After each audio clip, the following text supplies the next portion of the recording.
Hi guys, സിനിഫിലോ ലൈഫിലേക്ക് സ്വാഗതം. ഇന്ന് നമ്മൾ കാണാൻ പോകുന്നത് 2014 പുറത്തിറങ്ങിയ ലൂസി എന്ന സിനിമയുടെ കഥയാണ്. ഇത് ഒരു സയൻസ് ഫിക്ഷൻ ത്രില്ലർ സിനിമയാണ്. ലൂസി എന്ന പെൺകുട്ടി തായ്വാനിൽ ഒരു സാധാരണ ജീവിതം ജീവിക്കുകയാണ്. ഒരു ദിവസം അവൾ ഒരു ബാഗ് കൈമാറാൻ പോകുന്നു. പക്ഷേ അത് ഒരു സാധാരണ ഡെലിവറി അല്ല.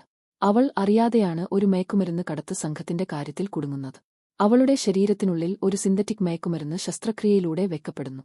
ആ മരുന്നിന്റെ പേര് ഹൈ-4 ആണ്. ഈ മയക്കുമരുന്ന് അപ്രതീക്ഷിതമായി ചോർന്നു തുടങ്ങുമ്പോൾ തൈഡയുടെ ശരീരത്തിലും തലച്ചോറിലും വലിയ മാറ്റങ്ങൾ തുടങ്ങുന്നു. അവളുടെ തലച്ചോർ ഉപയോഗം ക്രമേണ വർദ്ധിക്കാൻ തുടങ്ങുന്നു. ആദ്യത്തിൽ അവൾക്ക് ചില മാറ്റങ്ങൾ കാണാം. വേദന അനുഭവപ്പെടാത്തത്, ഓർമ്മശക്തി വളരെ വർദ്ധിക്കുന്നത്, വികാരങ്ങൾ കുറയുന്നത്. തലച്ചോർ ശേഷി കൂടുന്നതോടെ അവൾക്ക് പുതിയ കഴിവുകൾ ലഭിക്കുന്നു. അവൾക്ക് മറ്റുള്ളവരുടെ ചിന്തകൾ മനസ്സിലാക്കാനും ഇലക്ട്രോണിക് ഉപകരണങ്ങൾ നിയന്ത്രിക്കാനും സ്പർശം ഇല്ലാതെ തന്നെ ഫോണുകൾ നിയന്ത്രിക്കാനും കഴിയും.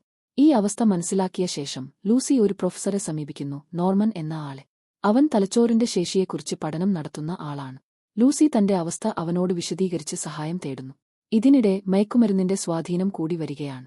ധാധക്ക് സമയം കുറയുന്നു. അവൾ കൂടുതൽ അറിവുകൾ ശേഖരിക്കാൻ തുടങ്ങുന്നു. തലച്ചോർ ഉപയോഗം 50%, 70%, 90% എന്നിങ്ങനെ ഉയരുമ്പോൾ ലൂസി മനുഷ്യന്റെ സാധാരണ പരിധികൾ കടന്നുപോകുന്നു. അവൾക്ക് സമയം തന്നെ വ്യത്യസ്തമായി അനുഭവപ്പെടുന്നു.